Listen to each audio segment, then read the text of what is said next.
Uncle ನನ್ನ ಹೀಗೆ ಬಿಟ್ಬಿಡಿ, ನಾನ್ ಮಾತಾಡ್ದೇ ಇರ್ತೀನಿ. ನೀವ್ ಹೀಗ್ ಮಾಡಿದ್ರೆ ನಾನ್ ತಪ್ಪಿಸ್ಕೊಂತೀನಿ.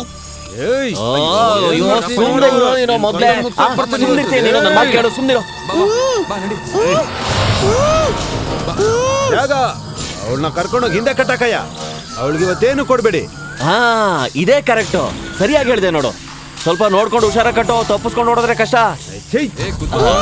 ಗುರುವೇ, ನಮ್ಮ ಕೋರಿಕೆ ಜನ ವರ್ಧನ್ನ ರಿಲೀಸ್ ಮಾಡಿಸೋದ್ರ ಬಗ್ಗೆ. ಇದನ್ನಾಗ್ಲೇ ಗೌರ್ಮೆಂಟ್ ನವ್ರಿಗೆ ಹೇಳ್ಬಿಟ್ಟಿದೀವಿ. ಅವ್ರ ತೀರ್ಮಾನ ಯಾವಾಗ ಹೇಳ್ತಾರೆ? ಅಯ್ಯೋ, ಟಿವಿ ಪೇಪರ್ ಅಲ್ಲಿ ಹಾಕ್ತಾರಯ್ಯ. ಆ ಪೇಪರ್ನ ಸುಂದರ್ ತಗೊಂಬರ್ತಾನೆ. ಅದಕ್ಕೆ ಅಂತಾನೆ ಅವನ ಊರೊಳಗಡೆ ಬಿಟ್ಟಿರೋದು. ಅವನು ಕಿಲಾಡಿ ಕಿಟ್ಟಪ್ಪ, ನೋಡ್ತಾ ಇರು, ಬೇಗ ಬಂದ್ಬಿಡ್ತಾನೆ. ಇವಳಪ್ಪ ಏನಾರು ಹೆಚ್ಚು ಕಮ್ಮಿ ಮಾಡ್ದ, ಇವಳನ್ನ ಪಾಟ ಕತ್ತರಿಸಿ ಪಾರ್ಸಲ್ ಮಾಡೋದೇನೆ. ಜಾಗ ಒಳ್ಳೆ ಕತ್ತಿ ಒಂದ್ ರೆಡಿ ಮಾಡ. ಅವಳ ಕಾಲ್ನ ಕತ್ತರಿಸಿ ಹಾಕ್ಬೇಕು. Which leg you want? ಎಡಗಾಲ್ ಬೇಕಾ ಬಲ್ಗಾಲ್ ಬೇಕಾ ಹೇಳಿ ಅಂಕಲ್. ನೀನ್ ಸ್ವಲ್ಪ ಸುಮ್ಮನಿರ್ತೀಯಾ?